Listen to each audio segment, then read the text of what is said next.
everybody, and welcome to episode 10 of StripJourney. I'm so excited we made it to episode 10. But what I'm also really, really excited about is the Frame of Strip convention that's happening in about 10 days from now. And I'm also really, really excited about all the teachers that are coming. And I'm very lucky to be able to welcome one of them today. So we are talking to Portugal, and I'm welcoming here Anastasia Levinson with me. Hello. Hi, nice to meet you, and thank you so much for having me. It's a real pleasure, and I'm super excited about what we're gonna do today. And I'm really, really excited to learn more about you. So how about we start with you giving us a short introduction about yourself? Of course, I'm Anastasia Levinson. I'm from Latvia. Currently, I'm living in Lisbon. So I work in two industries. One of them is fashion, another is dance. So quickly, in terms of fashion, I own a fashion retail company that represents mostly Italian brands in fashion.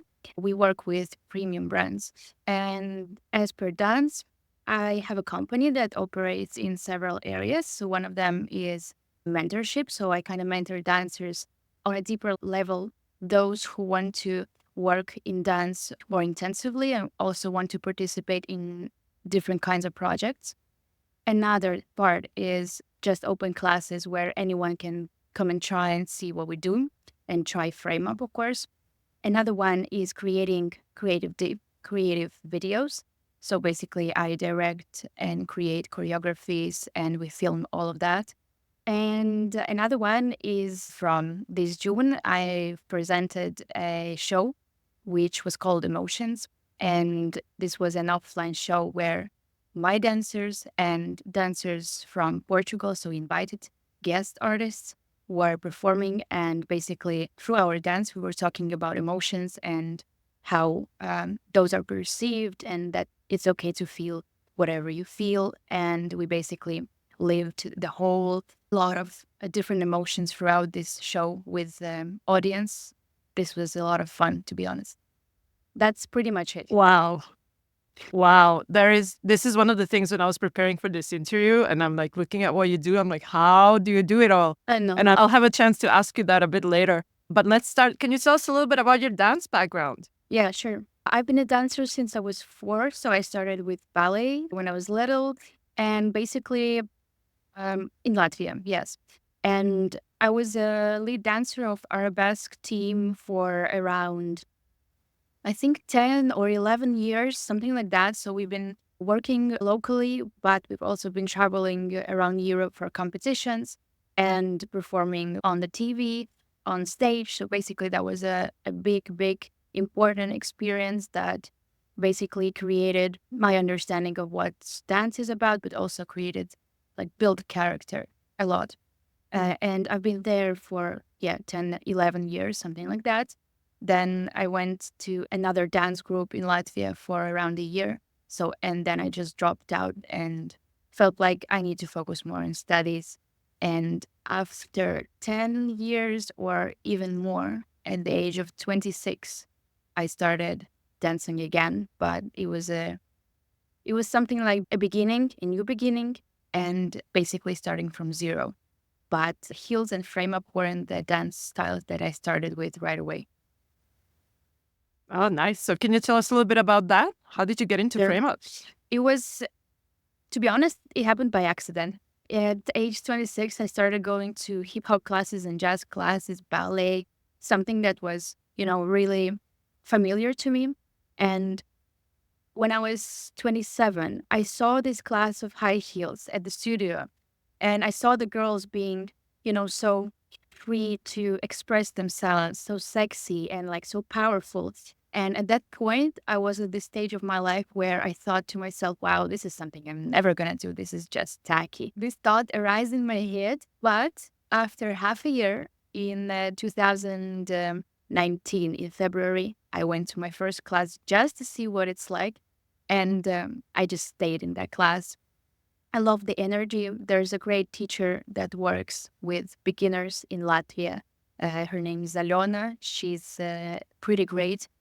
And I remember that it took me around half a year to get uh, stronger and stronger to the point where I already felt that I need to challenge myself because it's a bit I don't want to say boring, but I know that those classes were really valuable to everyone and to me as well. But to the level that I had at that point, I was already craving some challenge and craving more material. So I think I also was like the first one to go to Estiletos Hill. And I think that was the biggest challenge that I did to myself because nobody was doing that. Plus, I did this thing when I was late to each class for like 20 minutes. And I know this must have been so annoying to a teacher, but I did this on purpose so that I can challenge myself a little bit in terms of learning the choreography and the material. Of course, it wasn't each class, but I did that quite often just to have a little bit of challenge. So basically, that's 2019. And in autumn, I started going to exotic classes, so exotic pole dance. And there's an amazing teacher who I really want to talk about quickly, Sasha Miao. She's Yes. a very known dancer and teacher, mentor. And I say mentor because she gave me an understanding of what kind of teacher I want to be if I would be a teacher. She's really strong in giving personal feedback, and she's really strong in explaining the material. She's tough, but I think she is always fair. So she gave me a really also great basis, and I loved those classes with her. And after some time, the COVID came, and the only thing I did until that point in terms of frame up was just looking at some videos and thinking, wow, I would love to do that. But since there weren't any online classes back then, I was just looking, maybe screen recording some choreographies, you know, mirroring them in the studio and just spending hours in the studio, just trying to learn whatever there is. But of course, without any feedback, that's a little bit hard because you have to push yourself. So when COVID came, everyone went online. And that was, I think, it was the worst time ever in a way, but also it was the most amazing time because everyone was online. All of the teachers, everyone who was so unavailable became available right away, here and now. And of course, so much material was on. And I think I still have some on hard drive where I just keep those classes that were available that were happening on the same time. So I had to record one and just take the other, you know. So it was a great time in terms of self-development. And I did dance, I did the acrobatics, I did stretching. I learned a lot about also how to teach students and athletes, even though at that point I wasn't really planning on doing that. But I just, intuitively, I just felt maybe that's something I should do, something that can give me a little bit of information also about myself. And the first thing that I did is signed up to Anastasia Levinson course that was, I think it was called Your First Choreography or something like that. So I was like, I know nothing about frame up. I never did that. I should just go into choreography creation. That was a tough experience because it was the first time I was trying dancing so much in terms of frame up. My knees were just dying. When you spend 4 hours a day on your knees dancing and your feet aren't so strong, so all of your weight goes to your knees, and this is like the worst thing that can happen to your legs. At some point, I was asking Nasta, is this okay that my knees hurt so much? I literally am like scared for my health. Turns out it's something that every beginner goes through. So it wasn't bad. It wasn't dangerous or anything. But it was the first course I did. Created my first choreography with Nasta, with her help. And basically from then on, I took all of the courses there are. And most of the information that I got was from online, obviously. I had a chance to go to Moscow once. I had a chance to meet some choreographers and take their classes in Kiev in Atmosphere Dance Camp. But most of it was just either online individual classes sometimes, but most of the times it was just pushing myself to learn and to explore in the studio. Yeah, but Corona was this time, I think many of the people I talked to, including myself, I also started by like, oh, everybody's online. This is my chance because Exactly. this is not something we have right here. There is no very few local teachers. It's getting better, but this is sometimes the only choice. And then you have to be stubborn and suffer and make yourself do it. Exactly. Everything's an opportunity. It's true. No, but that's great. So how did you then go from, Corona, learning at home, making your first choreo to, well, basically you listed so many things you do now. Oh, well, yes. So basically, in terms of business, fashion, I've been there since I was 22 after I finished my master's degree. So basically, that was a given, and I still do that. But all other things, to be honest, I wasn't even planning on doing that. But as per creative videos and everything creative that I do, I always had this kind of images in my head when I heard the music, even when I wasn't dancing or wasn't creating when I was a teenager. But to me, it was like something that probably every person has.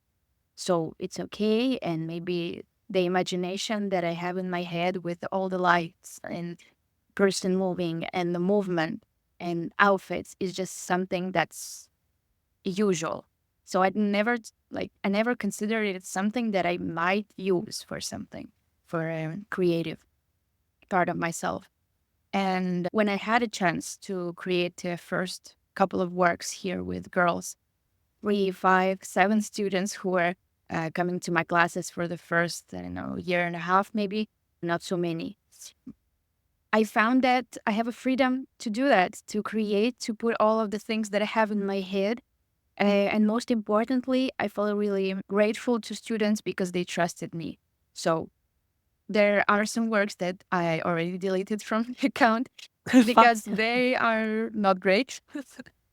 But I'm just surprised that people went on with this idea and trusted me enough to go through preparation and filming process, etc. So basically, it wasn't planned, but it happened naturally. So I can't really say that I always had a plan to become this and that. And I think I don't really have had a specific plan for everything that I do till probably this summer. And this summer I finally understood. But before that, it was just like, let's do this, let's do that. Oh, I had this idea. I should probably try and make it happen. So in terms of organizations, everything's easy. It's great that it's like, you see what happens and things happen. And as you said, at the start, you always have very few people, but then people Yeah, keep coming back very because few they see your people. work, they see Yeah. production level and everything. Yeah. But it's important to say that I was the first one to start teaching frame up here. So it was even probably worse. But even not taking this into account, I think a lot of teachers would understand the frustration you have when one day you have 2 students and the other day you have no students, and this keeps going for months. And you're in the end, you start questioning yourself whether you should be doing Mhm. this at all since people aren't coming.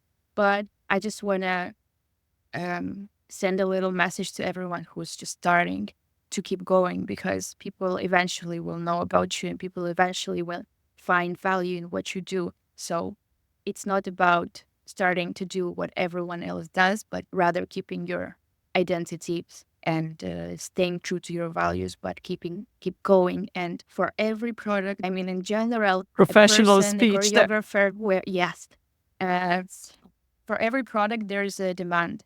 So it just takes time. And I know we in this world, today's world, we want to make everything happen right here, right now.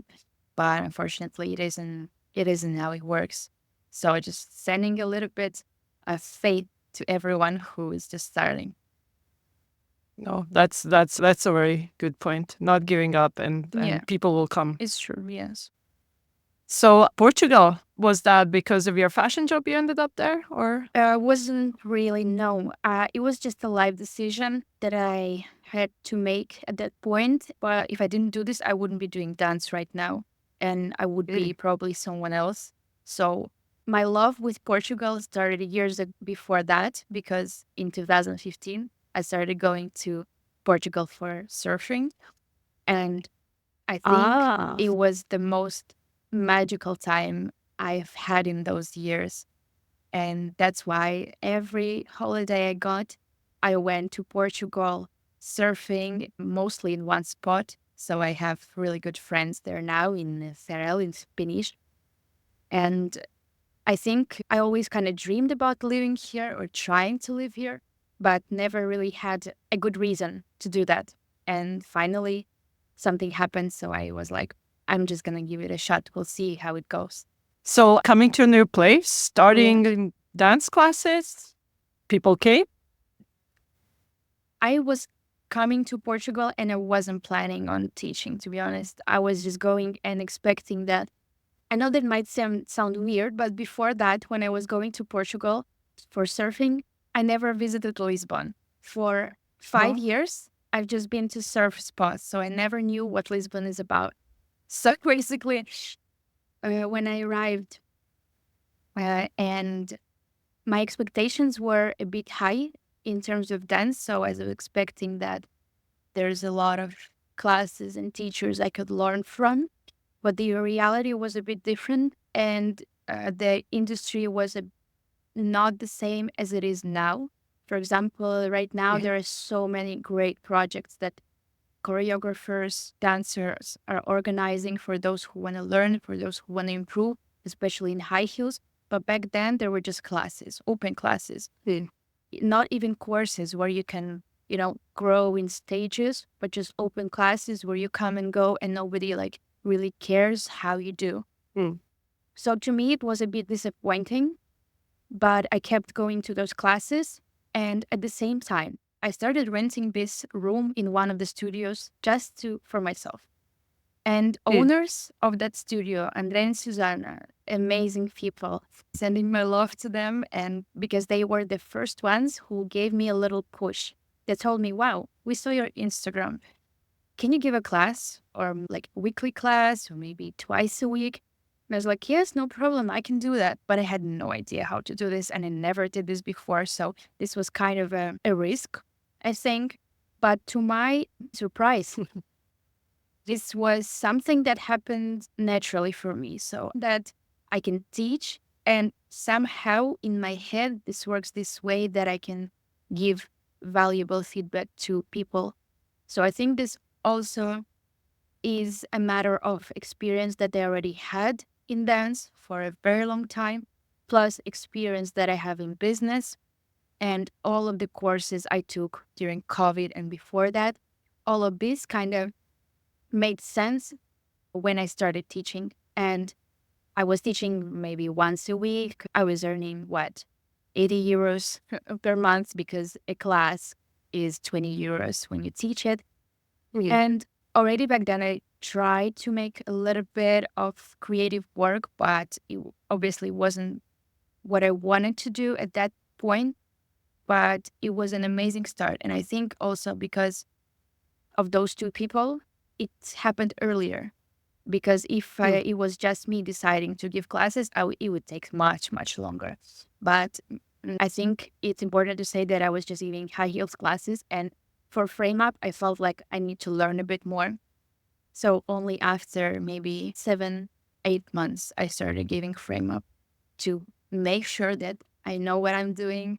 I know the basics. I can uh, transfer that knowledge. So I really wanted to make sure that I'm not just giving the classes for the sakes of it, but rather giving some quality.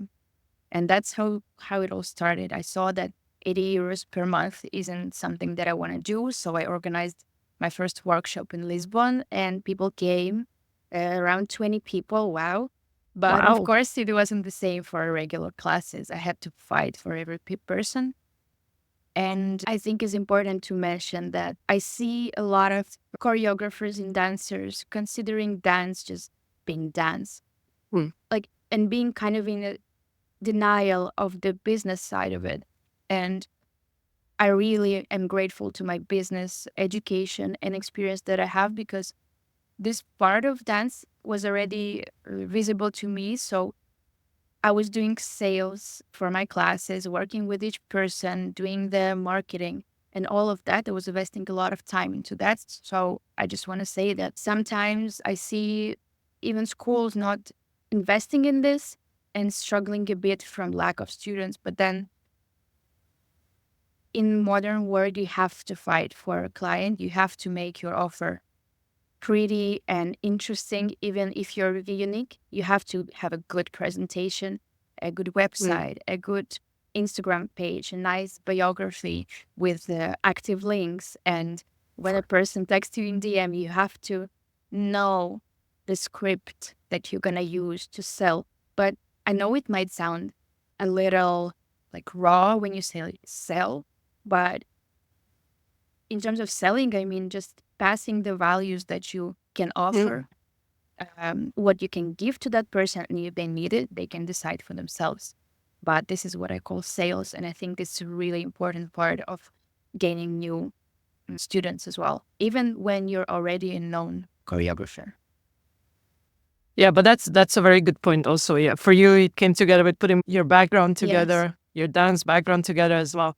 But this is what people don't really know. And this is what also stops them from being a bit independent in what they do. They're dependent on this school or how much they're paid from it. And kind of, I know some people get also caught in contracts that they don't allow them to do things on their own. They're just allowed to work at the school. So I think this is very important that people need to consider of, maybe doing a course or reading more about it. Yes. Because that is a important part. You are just really right that people are stuck at schools. And I see that in general, I think it's a nature of human being to grow from a point of pain. So I think, and I see, and I've experienced that myself as well, that who move out from schools are the ones who face some situations or challenges, or they were put into a place which they can't handle anymore, or they can't take anymore. So they start doing their own projects. And this is normal because I think that's just natural to humans. But I also think that people just consider it to be a little bit too difficult to start, thinking that, wow, this business side of dance is probably just so complicated, I would never be able to manage it. But there are so many basics and so much information that's available on one hand. On the other hand, if you want to be a dancer who wants to take this to a business level, can you really find an education that gives that?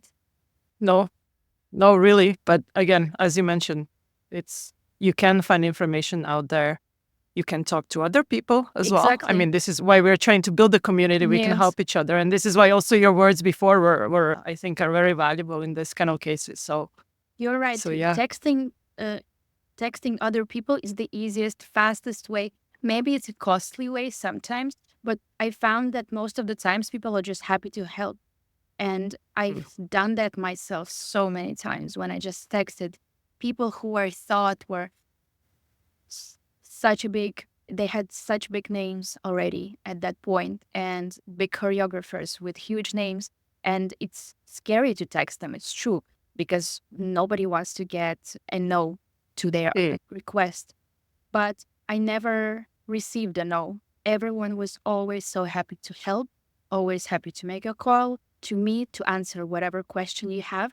So this was the fastest tool where you can get information that will save you so much time. So I think that this is even so much better than any education, because you're getting information from people with a real experience. And I mean, it's also about mentoring, right? If you grow your dance school, you will want to mentor some of the other girls that will also be able to teach when you're traveling or for whatever other reason. Yeah. So this is also, again, finding that person that will believe in you and support you, as you mentioned as well. Yeah. No, but that's really nice. And how many students do you have in Portugal now? I've tried to count. This is impossible because, of course, from season to season, students are changing. I think a year ago, I was counting and it was something like 1,000, not current students, honestly. Otherwise, I would be set for life. But just people who went through my classes. Of course, not everyone stays, not everyone needs some projects that I offer, or not always I offer the projects that are available to everyone. And not necessarily my classes are for everyone in my way of teaching. So that's okay too. Maybe it's easier for me to tell you about the number when it was spring because I had a show. So students were Mm. dancing with me. So it was around maybe closed courses plus open courses. I don't know, 60 people, something like this. Regular. Nice. Yeah. So tell us about the show that you've done. Yeah. Wow. This was a big project for me that I thought about last August, but mm, was not sure if I can make it. But then again, I like to put myself in a position where I already made a decision and I want to do something. I don't know how to do it, but I'm just going to figure it out in the process. So the plan was to create a show in September and present it in December. But in the beginning of, it was October, I think, Got Talent, a Portuguese Got Talent, contacted me Mhm. that they wanted to see us perform. And I quickly gathered several people to join the team, created a choreography. We went to a audition and we passed. So I knew that we have to prepare for the next rounds. And it's a lot of work. It was my first experience doing that. And to be honest, this was amazing experience, but also a little bit painful experience. And I'm going to tell you why in a bit. So I had to move my show to June Mm. because of that, because I saw that we don't have the resources in terms of people, also in terms of time to manage the project and to present it in a nice way. I could have done it. The performances were ready, but I was so happy that I didn't because the show ended up being uh, a bit bigger, more kind of emotional information inside of it. In terms of Mm. choreography, it was also a bit stronger. So it was a good thing that it happened in June. But the idea was to show people different kinds of emotions. So I was kind of guiding them from one emotion to another. And each performance was dedicated to one emotion. Between those performances, there was a voice from some videos, from movies, just some inspirational quotes that were audio format that were guiding Mm. people to the next performance. And basically, the whole thing was built around emotions. And I had my students as well who were performing, more experienced dancers, and invited guests. So, three Mm. kind of performers in the show. And it was a different experience also for me to work with all of them. And of course, I just loved working with professionals and invited artists because at that point, I could give them an idea, I could give them a music, my vision, and then I give them the freedom to create the choreography inside of it. Of course, we'd watch it together, we talk about it. Some of them were improvising, some of them were creating the choreography, but overall, it was something that made me super happy in terms of process because this is one of the values that I have in my classes in general, and I had the chance to work with people who also share it. To me, it's super important to keep authenticity of each person, of each performer, and even beginner dancer who comes to me because even with beginners, I could see like their own way of moving and their Mm. personality. So it's super important for me to keep that, just giving them some tools and background and strong foundation, but keeping that personality.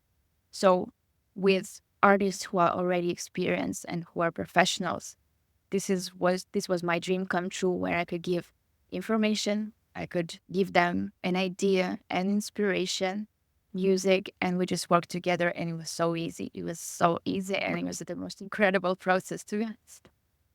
You say easy, but I mean, it sounds like a huge work to put up a show. So, did you have any help, or you did everything yourself? It was a big project and to be honest, looking back, I don't really know how I managed it because it was so much. I don't know. It was a lot. I had a person and my assistant who was working with me 50% of her time, but it wasn't enough. She was also working too much at that point, and we couldn't handle all of the things that had to be handled. And it was a lot of stress.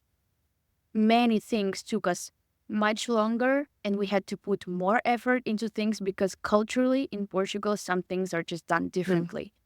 And this created a little bit of challenge for me personally. I knew this already before I decided to make a show, but then I thought, I mean, how bad can it get? But I had no idea. I had no idea. It was a tough project. Got Talents took a lot of time. So January, February, and March, all of that was dedicated to Got Talent. So just 3 months of pure preparation for two performances for the semifinal and final, where we didn't get to perform, starting from April and May, finalizing some performances that were already ready from autumn and creating some new ones. Apart from that, we went to World of Dance in the end of May with 2 teams. That was also a little bit of extra something that we did. But then again, we went with performances that were already in the show. So we didn't have the time to prepare anything extra. And I really can't wait to share those performances because I think we made World of Dance not a family event anymore in Portugal with our frame up performance. I mean, people didn't expect that we're going to show what we showed because we were like half naked and doing like really sexy stuff. And well, I think you might have seen some shows and events that Frame Up community does, right? I mean, they do everything that they want. They can express themselves in any way, and it's not considered too much, and it's not considered something that shouldn't be shown at an event. And this is something that's probably lacking here a little bit, and I really felt it when we got zeros from judges. 0, a question mark, and some good points from a third judge. It was funny. Yeah, I heard this. I mean, from World of Dance, it depends where you go and compete. Like the more people go towards Poland or similar, they've seen Frame Up or they've seen Strip Hills before, and it's kind of people are judged more properly. But then, yeah, similar. Anastasia from UK, she said when they went to France, they were also the judges were like, "What is this?" Yes, this is what we have to be able to handle. I think in terms of reaction when we present something like this. So I can't say this wasn't expected. It was, but I also didn't take it personally because I understand that people have certain background. Maybe they don't know some parts of dance worlds, so they don't know what it is, and they're also judging maybe sometimes from their personal liking, you know. So in the only thing that I kind of was a little bit annoyed about is that we were super clean, and you could see from the side that it was a really prepared work, and my dancers were really ready and really clean and really technical. And to me, it was just a question of why not even give points to this, you know? I understand that maybe for some people this is too much, but then again, it was quite obvious that we were quite skilled. Anyway, we did World of Dance, and 2 weeks after that, the show was already presented in Lisbon.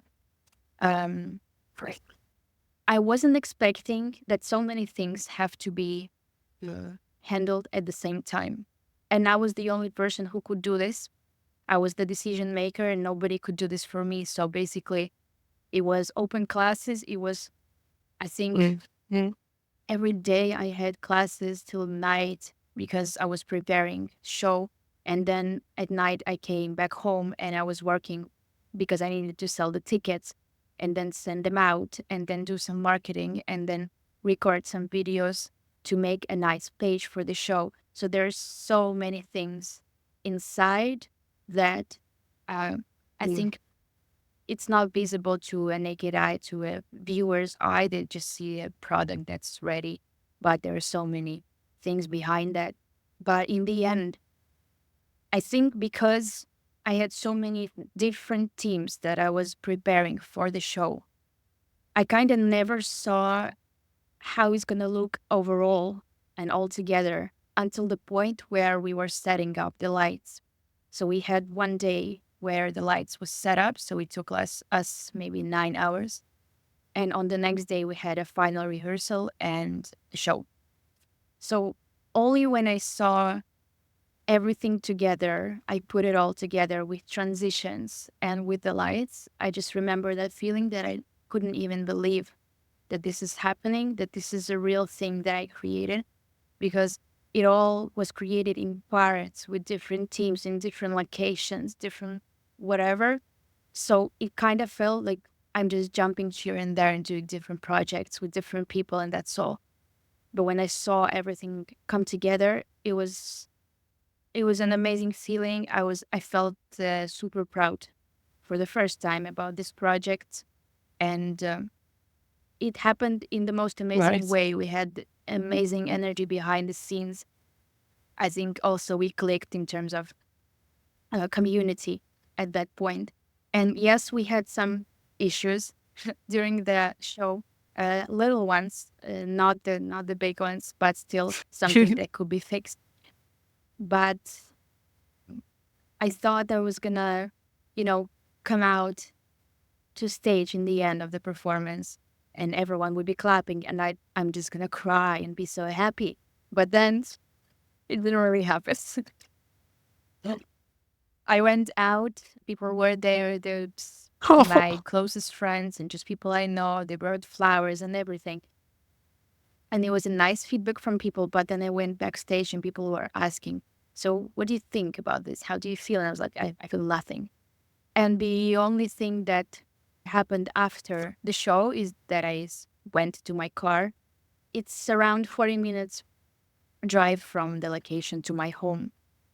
So the whole 40 minutes I was just crying out loud, hard as I could. Like I've never cried so much, I think, because it was the hardest thing that I had to do ever. Yes. And also Getting out. I can't say it's hard in terms of organization, but it's super hard in terms of people management. And those two projects, Got Talent and Show, were very challenging in terms of people. Because organizational part is just easy. You organize this, you need that, you need to make like a time frames to manage everything. So this is kind of something that I've already done. So there wasn't any complication in terms of my organization. Maybe it was just some things that happened outside that I couldn't control that slowed down the process. But again, it wasn't that, but it was people management. And when I say this, I only mean one thing. I mean choosing people who you work with really carefully. And I think it also can apply to life.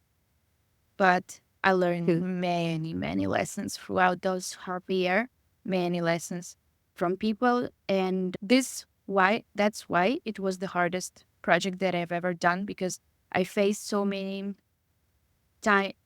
situations when some work was done, but then people just bail out, or like 4 days before Got Talent, one person doesn't arrive to the studio for rehearsal, and I have to make a decision if I can let this happen in my team, and I show everyone in my team that this is okay and you can stay within the team if you do that, or I say goodbye to this person right here, right now, and a couple of days before the final performance, I'm just changing everything.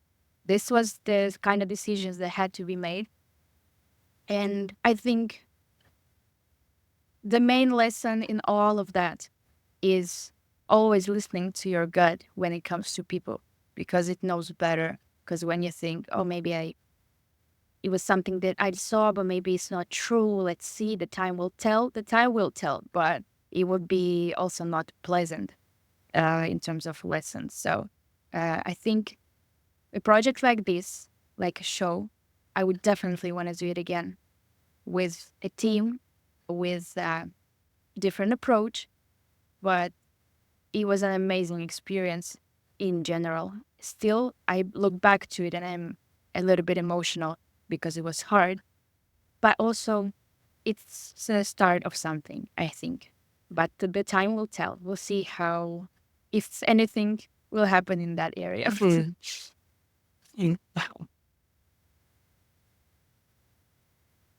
But this with people and responsibilities, I heard from other people mentioned as well. Yep. If you are joining a team or a project, it's like a job. It's not a little hobby thing. You have to put time in.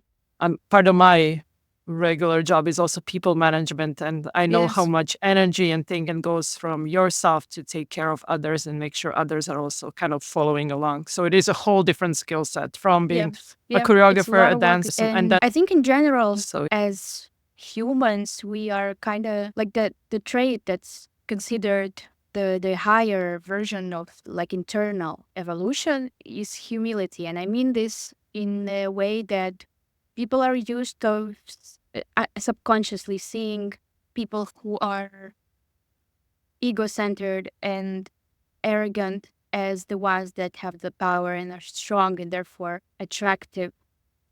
And to me, this is not a strength. This is not that it's something that I consider a strength in a person, but rather a vulnerability in a person, a person who can take criticism, person who knows how to work in a team, knows how to put a team first, and knows how to deal with stressful situations. And usually, these people are not the loudest in the room. And sometimes they are shy and they can't put words into sentences. But um, this is important, I think, to be able to recognize those people because then they are the ones who will go with you through everything and mm, you won't ever doubt them and they won't ever doubt you and you'll have a strong team. But rather when I know that some people can pretend to be humble as well. So you have to be able to to recognize that as well. So that's a lot about like just being able to to see through people and maybe knowing basics of psychology would help a lot in work in general, like daily life, but also long-term work with people. So I think now I look differently at people and I wouldn't take a great dancer to my team if I see that in terms of personality, this is not going to work, no matter how great they dance. I would rather take a person who's a beginner, but I see those qualities in them, those humble qualities, and they want to grow and they want to take whatever you're there to give them, even not in the long term, but short term. I would invest in that person. Everything that I can give them, I would give mm, because I know that I won't ever put a question mark on our relationship and communication. But then again, I think I also make some mistakes because mm. we're humans. And I looked at my way of doing things also in a different way after those two big projects. So I think challenging ourselves and stepping into those difficult, challenging projects is super important for growth because you don't know what kind of growth it will give you, and it's inevitable to grow in those projects where that scare a lot. Yeah. And I mean, it's fascinating also because we set off talking about dance, but we ended up talking about both business and kind of psychology and thing. But I think that's also really important. As you said, that is the next step. If you want to teach, if you want to make projects and stuff, there are some of these layers you need to be aware of that they're there and you need to prepare yourself. And also, as you mentioned, if you're a bit uncomfortable, you will experience growth. And that's also another way forward in that sense. Yes. But I also think, we put these like labels on that you have to know this and you have to know that. But in the end, of course, it depends on the person who and their Mm, goals. true. So I also see teachers who just come and go to classes and they give choreography and they don't put so much work into giving personal feedback, for example. But they are also creating something different because people who come to their classes, they're just left to themselves. So they have to put more work by themselves and learn how to do that. It just depends on what's right for a person and what's not right. But as per choreographers and teachers, I know that for some teachers, it's just a temporary way to earn a little bit of money, but also a little bit of attention and followers and people who would know you. So it depends. But in my world, this is super important to know all of those basics because I think it's a big responsibility when you're teaching someone. It's huge. And I also didn't learn this right away. I also took me time and I made some mistakes learning and I'm teaching. And I don't teach the way I was doing it maybe 3 years ago. It's a process, and I hope that in 1 year also it will be better. But to me, super important. Yeah. It's, as mentioned, being aware of yourself and again, what did we say? Constructive feedback, right? To yourselves and to people around you. Exactly. That's what moves things Yes. forward. But you know what? Our time is really, really flying. And I want to ask you just a few things for the end, kind of any advice do you want to give? And as I said, we will meet you soon in Prague. What should we be aware of? Advice for those who want to dance and who feel that they want to dance, but they're not starting, start today. Every day you have to tell yourself, start today. If you're not able, just put this thought in your head because starting today means only one thing, that in 30 days you'll be a completely different person with different experience and therefore you never know where it will lead you. So start today. Don't underestimate the importance of the health and physical preparation for the demo. That takes takes a lot of physical energy and you have to be ready to be able to manage all of those elements and choreographies. Another thing, post everything that you have. I know it's scary, especially for those who are starting. And I'm also super critical to myself sometimes. And I just want to say to everyone who thinks they're not ready to be put out there in the world with their dance, whatever the level, share it because you'll get support. That's for sure. That's 100%. There won't be any person if you're, especially in a small community, especially if you're not a celebrity, there will be just people who will support. So this is super important throughout the learning process. And one more thing, probably I would say, don't count when you're done. I know some teachers would be not happy with me saying that, but I never teach by count. I never give choreography by count because this makes students miss the musicality, miss hearing so many things that happen in the music, and therefore you don't learn fresh feeling, but rather through count. And I'm strongly advising not to do that. Learning how to count and knowing how it works is super important. But please don't count when you dance. I think I have enough questions for you for another episode, so maybe we're gonna have to do this again. I would love to do this again. And I'm super happy that you gave me an opportunity to share a little bit. Thank you for asking great questions, important questions, and making this great space to share. And I'm super happy that you brought some of these topics we haven't heard yet. So I'm very curious to hear what will we hear from people after this. And most of all, I'm so excited to learn from you soon in Prague. Yes, very and I soon. think we're all getting really excited to get know you better there as well. So thank you again for your time. Thank you for joining me today. Thank you so much.